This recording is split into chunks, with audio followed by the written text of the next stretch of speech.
Hello बच्चों, स्वागत है आपका अपने YouTube चैनल पर। बच्चों, आज हम वर्ग 3 के लिए पर्यावरण के मोस्ट इंपोर्टेंट क्वेश्चन करने जा रहे हैं। यह क्वेश्चन विभिन्न प्रकार की टेट एग्जामों में पूछे हुए जा चुके हैं, जैसे सी-टेट वगैरह अन्य एग्जाम में। तो आइए यहाँ पर हम स्टार्ट करते हैं। यहाँ पर सर्वप्रथम पहला क्वेश्चन दे रखा है कि खाद्य श्रृंखला के क्या कार्य होते हैं। तो खाद्य श्रृंखला के कार्य ऊर्जा की स्थानांतरण, जैव घटकों की संरचना और पदार्थों की स्थानांतरण को प्रदर्शित करता है खाद्य श्रृंखला। और जीवमंडल में ऊर्जा का प्रवाह कैसा होता है। तो हमें पता है कि जीवमंडल में ऊर्जा का प्रवाह एक दिशा में होता है। जीवमंडल में ऊर्जा का मुख्य स्रोत क्या होता है। तो जीवमंडल में ऊर्जा का मुख्य स्रोत सूर्य ही होता है। घास स्तर की खाद्य श्रृंखला 5 स्तर का सही क्रम क्या है। तो यहाँ पर इसका क्रम दे रखा है कि घास का सही क्रम क्या है। सर्वप्रथम घास, फिर घास को टिड्डा खाता है, टिड्डा को मेंढक, मेंढक को सांप और सांप को मोर। यहाँ मोर सर्वोत्तम ऊपर की श्रेणी में आता है। तालाब के खाद्य श्रृंखला का सही क्रम है। यहाँ पर तालाब की खाद्य श्रृंखला का सही क्रम दे रखा है। शैवाल को प्रोटोजोआ को छोटे जलीय जीव, जलीय कीट या छोटी मछलियाँ और इनको बड़ी मछलियाँ, इस क्रम में इन्हें व्यवस्थित किया जाता है। एशियाई शेर कहाँ पाए जाते हैं। तो एशियाई शेर गिर अभयारण्य गुजरात में पाए जाते हैं। बाघों की गणना का क्या कार्य किया है। तो बाघों की गणना का कार्य किया जाता है, मतलब बाघों की गणना का कार्य कहाँ किया जाता है। तो राज्य सरकार, सिविल सोसाइटी और NTCA संयुक्त रूप से बाघों की गणना का कार्य करती हैं। और यहाँ पर दे रखा है कि NTCA का पूर्ण रूप क्या होता है। तो नेशनल टाइगर कंजर्वेशन अथॉरिटी होता है इसका पूर्ण रूप।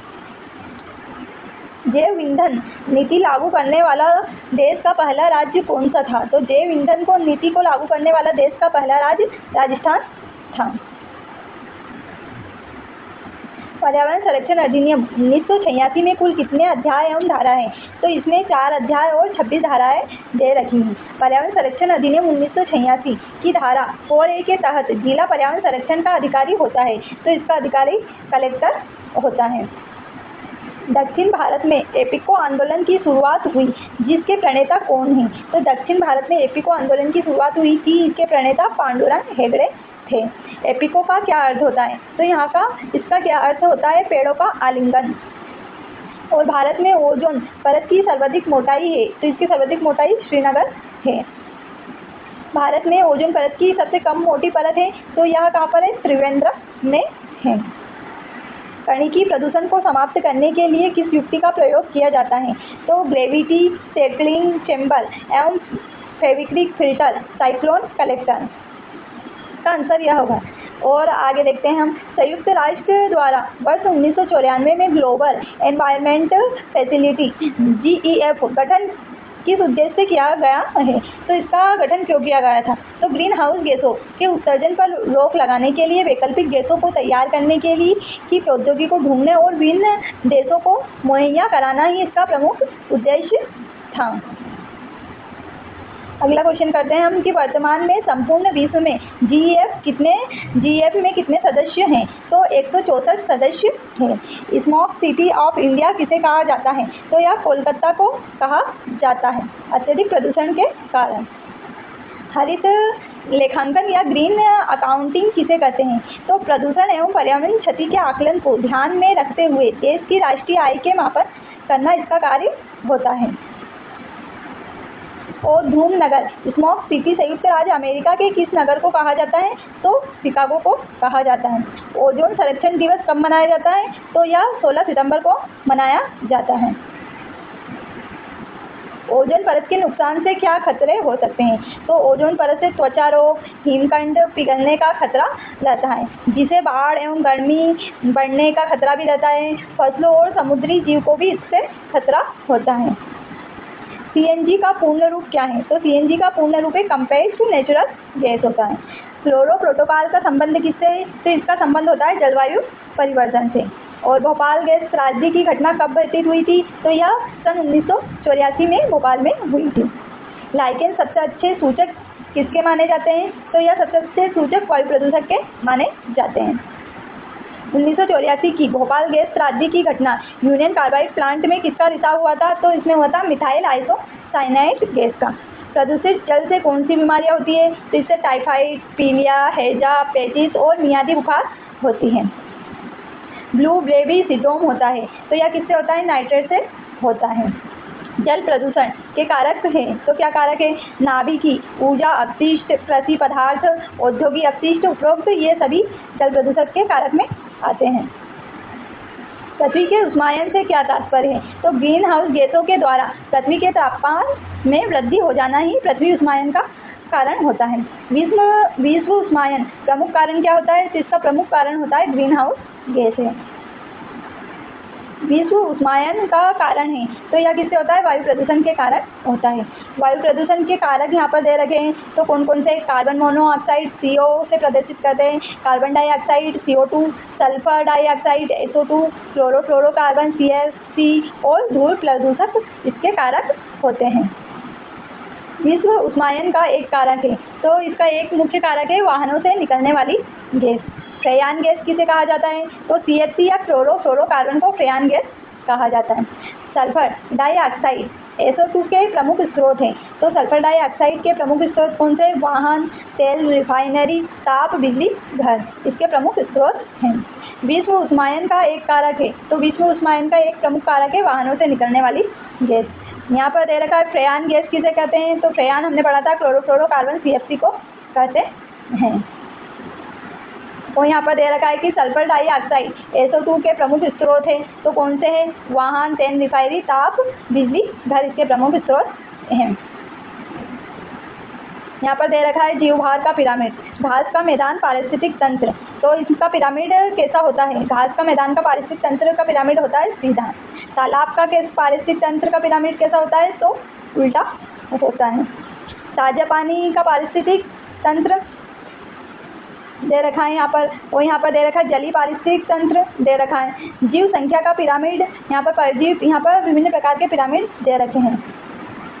आइए हम और आगे के क्वेश्चन करते हैं। कवक और जीवाणु के उदाहरण हैं, तो ये परजीविता के उदाहरण हैं। लाइकेन, कवक और शैवाल का संबंध किससे होता है? तो सहजीविता से होता है। हरे पौधे किसकी उपस्थिति में भोजन बनाते हैं? तो क्लोरोफिल की उपस्थिति में बनाते हैं। पर्यावरण संरक्षण अधिनियम हेतु दिए जाने वाले प्रमुख अवार्ड यहाँ पर दे रखे हैं, तो पर्यावरण संरक्षण के लिए वृक्ष मित्र अवार्ड, ग्लोबल 500, गोल्डन मैन पर्यावरण पुरस्कार, इंदिरा गांधी सासाकावा और राइट लिवलीहुड इसके प्रमुख पुरस्कार दे रखे हैं। और यहाँ पर दे रखा है नोबेल पुरस्कार के वैकल्पिक नाम से अभिविभूषित राइट लिवलीहुड पुरस्कार की स्थापना कब की गई थी? तो सन 1980 में इसकी स्थापना की गई थी। अमेरिका के सैन फ्रांसिस्को में स्थित गोल्डन मैन पर्यावरण फाउंडेशन द्वारा गोल्डन मैन पर्यावरण पुरस्कार की स्थापना कब हुई थी? तो इसकी स्थापना 1990 में हुई थी। रिचर्ड एंड गोल्डन मैन और उनकी पत्नी ने रहोड़ा एंड H गोल्डन मैन ने इन पुरस्कारों की शुरुआत की थी। यहाँ पर और दे रखे क्वेश्चन की गोल्डन मैन पुरस्कार किस हेतु दिया जाता है? तो यह पर्यावरण सुरक्षा के लिए उल्लेखनीय कार्य करने हेतु दिया जाता है। ग्रीन नोबेल के रूप में जाना जाता है, तो गोल्डन मैन पुरस्कार को ही जाना जाता है। खोद आदिवासी के भूमि अधिकारों एवं संस्कृति के संरक्षण के लिए प्रसिद्ध गोल्डन मैन पुरस्कार एशियाई क्षेत्र के लिए किस भारतीय को दिया गया था? तो यह पर्यावरणविद प्रफुल्ल समंत तारा को दिया गया था। और गोल्डन मैन पुरस्कार के रूप में प्रत्येक व्यक्ति को कितनी राशि प्रदान की जाती है? तो यहाँ पर राशि दे रखी है कि 175,000 अमेरिकी डॉलर या 1,75,000 अमेरिकी डॉलर। गोल्डन मैन पुरस्कार पाए जाने वाले प्रमुख भारतीय कौन से? तो इस गोल्डन मैन पुरस्कार पाने वाले मेधा पाटकर, रसीदा BM चंपा देवी, MC मेहता, रमेश अग्रवाल थे। गोल्डन मैन पुरस्कार दुनिया के किन 6 क्षेत्रों के लोगों को दिया जाता है? तो यह अफ्रीका, एशियाई, यूरोप, उत्तरी अमेरिका, दक्षिण अमेरिका व द्वीप एवं द्वीपी देश में दिया जाता है। गोल्डन मैन पुरस्कार अवार्ड 2018 में कुल कितनी महिलाओं ने पुरस्कार जीतकर इतिहास रचा था? तो 6 महिलाओं ने रचा था। राजीव गांधी पुरस्कार प्रदान किया जाता है, तो यह स्वच्छ प्रौद्योगिकी के विकास हेतु किया जाता है। ग्लोबल 500 पुरस्कार प्रदान किया जाता है, तो संयुक्त राष्ट्र पर्यावरण कार्यक्रम द्वारा किया जाता है। डोंगरिया कोड आदिवासी ओडिशा की किन पहाड़ियों में निवास करती थी? तो यह नियमगिरी में निवास करती थी। डोंगरिया कोड के निवासी किस प्रकार की कृषि करते थे? तो यह झूम कृषि करते थे। आदिवासी डोंगरिया कोड को निवासी का संबंध है, तो ऑस्ट्रेलियाई नस्लीय समूह से इनका संबंध है। यहाँ पर और क्वेश्चन दे रखे हैं, जैसे कि विश्व में सर्वाधिक जैव विविधता कहाँ पाई जाती है? तो ब्राजील के वनों तथा उष्णकटिबंधीय वर्षा वन के क्षेत्र में पाई जाती है। भारत में सर्वाधिक जैव विविधता पाई जाती है तो पश्चिम घाट मुख्यतः सांतघाटी केरल में पाई जाती है। पर्यावरण शुद्धता का प्रतीक क्या होता है? तो इसकी शुद्धता का प्रतीक इको मार्ग होता है। खाद्य शुद्धता का प्रतीक होता है तो एक मार्ग होता है। धरातली, महासागरी तथा अन्य पारिस्थितिक तंत्र में मौजूद जीवों के मध्य विभिन्नता एवं अंतर संबंधों को क्या कहा जाता है? तो इसको हम जैव विविधता कहते हैं। जैव विविधता के क्षेत्र में किन वैज्ञानिकों ने महत्वपूर्ण कार्य किए थे? तो जैव विविधता के क्षेत्र में E.O. विल्सन और W.G. रोजेन ने प्रमुख कार्य किए थे। सन 1992 में ब्राजील के रियो डी जेनेरियो में सम्मेलन में किस मुद्दे को मुख्य रूप से उठाया गया था? तो जैव विविधता को उठाया गया था। अंतर्राष्ट्रीय जैव विविधता संरक्षण दिवस कब मनाया जाता है? तो यह 22 मई को मनाया जाता है।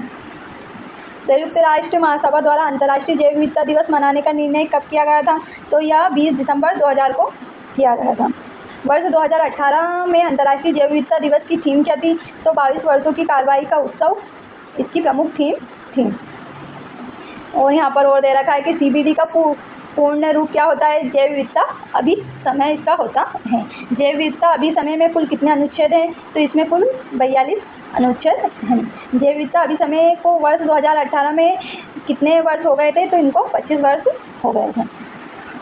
जैव विविधता अभिसमय कब और किस सम्मेलन से हस्ताक्षर प्रारंभ हुए थे? तो यह जून 1992 रियो के प्रतिनिधि सम्मेलन से 30 देशों के अभिपुष्टि के बाद 29 दिसंबर वर्ष 1993 से प्रभावित हुआ था। बायोलॉजिकल डाइवर्सिटी पर भारत ने कब हस्ताक्षर किए थे? तो यह 5 जून 1992 को किए थे। जैव विविधता अभिसमय का मुख्य उद्देश्य क्या है? तो जैव विविधता का संरक्षण एवं घटकों का सतत प्रयोग, आनुवंशिकी एवं संसाधनों उपयोग, लाभ और हिस्सेदारी तक पहुँच एवं प्रासंगिक प्रौद्योगिकी का उचित अंतरण इसका प्रमुख मुख्य उद्देश्य है। पर्यावरण संरक्षण का विषय क्या है? तो अनुच्छेद 21 में जीवन एवं जीवन की स्वतंत्रता, 48A में राज्य का कर्तव्य तथा 51A वाले में मौलिक कर्तव्य से जुड़ा है। भारत में पर्यावरण और वन मंत्रालय के सर्वेक्षण के अनुसार वर्गों की कितनी वनस्पतियों की प्रजातियां खोजी जा चुकी है? तो इसमें 43,340 खोजी जा चुकी हैं। विश्व में चौथी जैव विविधता हॉटस्पॉट वैसे भारत में कितने हैं? तो 4 है भारत में। भारत के पास कितनी प्रतिशत वैश्विक भूमि है? तो 2.4 या 2.4 इस वैश्विक भूमि भारत के पास है। ABC प्रोटोकॉल किससे कहा जाता है? तो नागोया प्रोटोकॉल को कहा जाता है। नागोया प्रोटोकॉल संबंधित है तो यह आनुवंशिक संसाधनों तक पहुँच एवं लाभ की साझेदारी से संबंधित है। नागोया प्रोटोकॉल को जापान के नागोया में जैव विविधता अभिसमय 10वें सम्मेलन में कब स्वीकार एवं प्रभावी हुआ? तो यह 29 अक्टूबर 2010 और 12 अक्टूबर 2014 को हुआ था। जैव सुरक्षा पर कार्टागेना प्रोटोकॉल स्वीकार और प्रभावी हुआ था। तो यह स्वीकार हुआ था 29 जनवरी 2000 एवं प्रभावी हुआ था 11 सितंबर 2013 को हुआ था।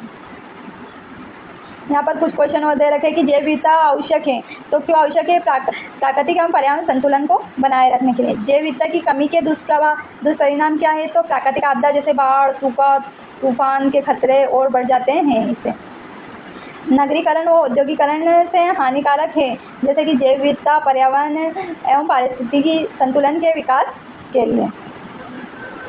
राष्ट्रीय पर्यावरण अभियांत्रिकी शोध संस्थान नीरी का गठन 1958 में किया गया था। तो ये कहाँ पर किया गया था? नागपुर, महाराष्ट्र में इसका गठन किया गया था। राष्ट्रीय पर्यावरण अभियांत्रिकी शोध संस्थान की क्षेत्रीय केंद्र है तो कहाँ पर है? कोलकाता, चेन्नई, हैदराबाद, दिल्ली और मुंबई में है। वर्ष 2006 से पहले टाइगर स्टेट किसे कहा जाता था? तो मध्य प्रदेश को कहा जाता था, क्योंकि इसमें 300 टाइगर 2006 के अनुसार है यहाँ पर। वर्तमान में टाइगर स्टेट किसे कहा जाता है? तो वर्तमान में कर्नाटक को कहा जाता है 2014 के अनुसार 408 हैं। वर्तमान में टाइगर स्टेट किसे कहा जाता है? तो वर्तमान में टाइगर स्टेट कर्नाटक को कहा जाता है 2014 के अनुसार 408 हैं। सफ़ेद बाघ पाए जाते हैं तो नंदन कानन अभयारण्य उड़ीसा में पाए जाते हैं। मध्य प्रदेश में टाइगर का घनत्व अधिक है तो बांधवगढ़ राष्ट्रीय उद्यान में है। मध्य प्रदेश में ज़्यादा टाइगर कहाँ पाए जाते हैं? तो कान्हा-किसली में ज़्यादा टाइगर पाए जाते हैं। विश्व में सर्वाधिक बाघ किस देश में पाया जाता है? तो विश्व में सर्वाधिक बाघ में किस देश में पाया जाता है? भारत की में पाया जाता है, जनगणना 2014 के अनुसार। इस प्रकार बच्चों आज हमने पर्यावरण के मोस्ट इम्पोर्टेंट क्वेश्चन किए जो हमारी आने वाली परीक्षा के लिए अत्यंत महत्वपूर्ण हैं। यह क्वेश्चन पहले भी एग्जाम में पूछे जा चुके हैं। तो अगर आपको हमारे क्वेश्चन अच्छे लगे हो तो हमारे चैनल को लाइक एंड सब्सक्राइब कर जरूर जाएं। धन्यवाद।